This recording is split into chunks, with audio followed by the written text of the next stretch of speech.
بلکہ زمین و آسمان کے خزانے عطا کر دیے گئے تھے۔ اور پھر اس کے بعد جو تین انسٹرکشنز جو ہیں وہ کیا ہیں کہ ایک تو یہ ہے کہ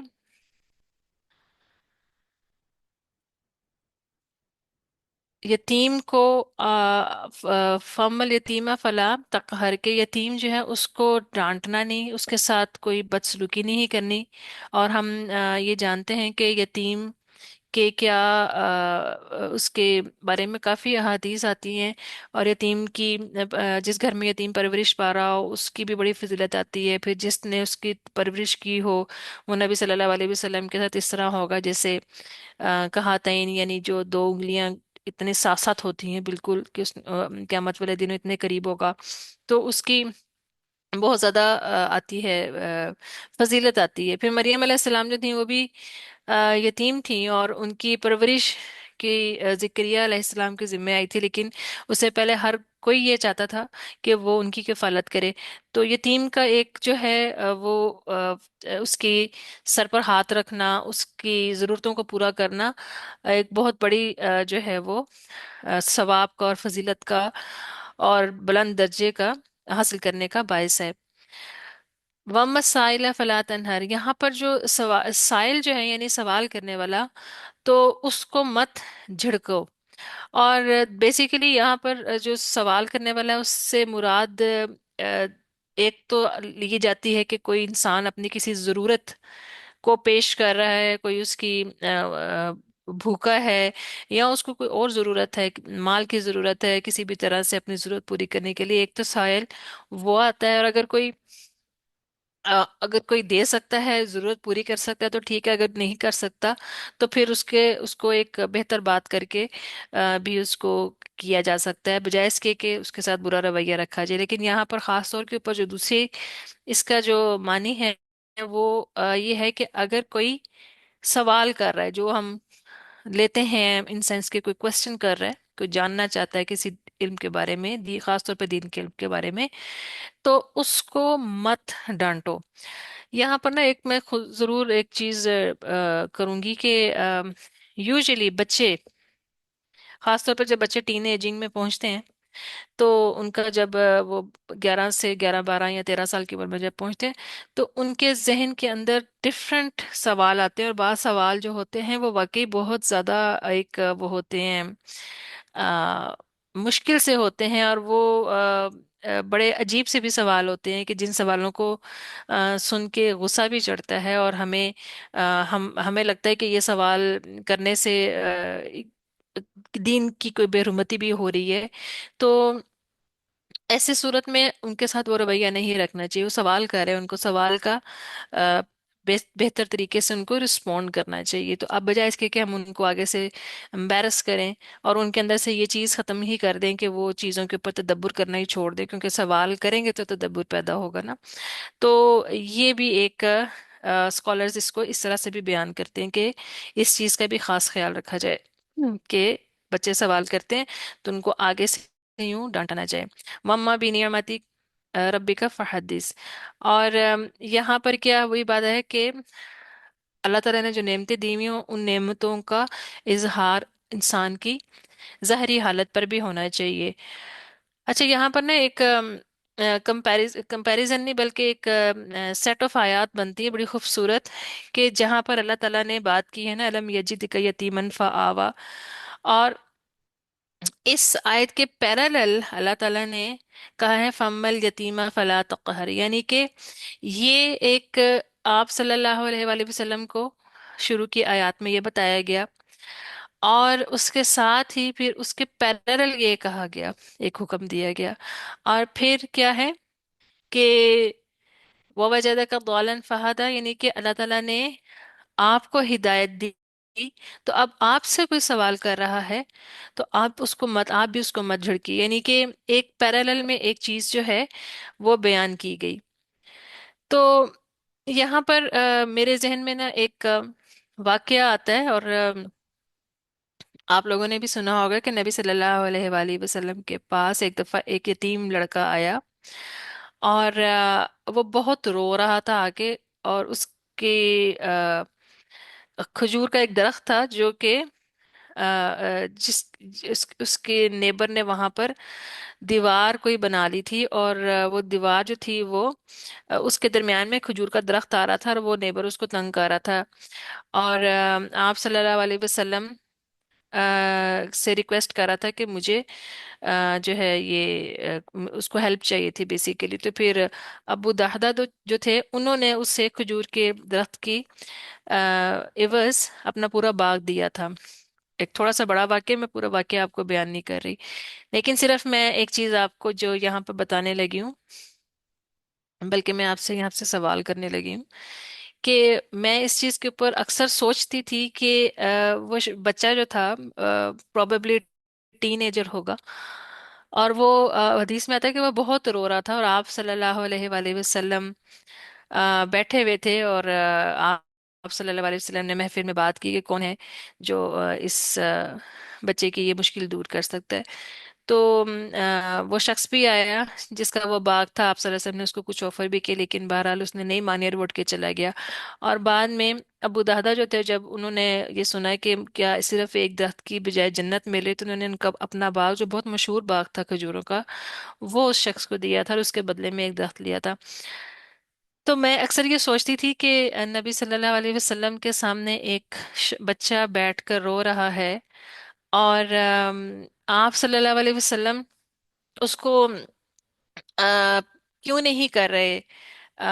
گلے کیوں نہیں لگا رہے، یا آپ اس کو پیار کیوں نہیں کر رہے. تو میرے اکثر دماغ کے اندر نا یہ چیز آتی تھی. تو اس چیز کا جواب میں نے جانا، اور میں آپ لوگوں سے ضرور پوچھوں گی کہ آپ لوگ کیا سوچتے ہیں اس چیز کے بارے میں. تو اور اس کی ڈیٹیل جاننے کے لیے نا آپ لوگ مجھے پرسنل میں میسج کریں گے کہ آپ کے ذہن میں کیا آتا ہے کہ ایسا کیوں نبی صلی اللہ علیہ وسلم نے کیا. جتنی ہمارے پاس جو ایویڈنس موجود ہے، اس میں آپ صلی اللہ علیہ وسلم نے اس بچے کو اس ٹائم تک کو ٹچ نہیں کیا. اور آپ لوگ مجھے اس کا جواب ضرور بتائیے گا. پھر میں آپ کے ساتھ پھر اس چیز پہ ڈسکس کروں گی کہ میں نے کیا انڈرسٹینڈ کیا اور اس کا کیا جواب ہو سکتا ہے. تو یہاں پر اپنی کلاس ختم کرتے ہیں. سبحانک اللہم و بحمدک اشہد ان لا الہ الا انت استغفرک و اتوب الیک. السلام علیکم ورحمۃ اللہ وبرکاتہ.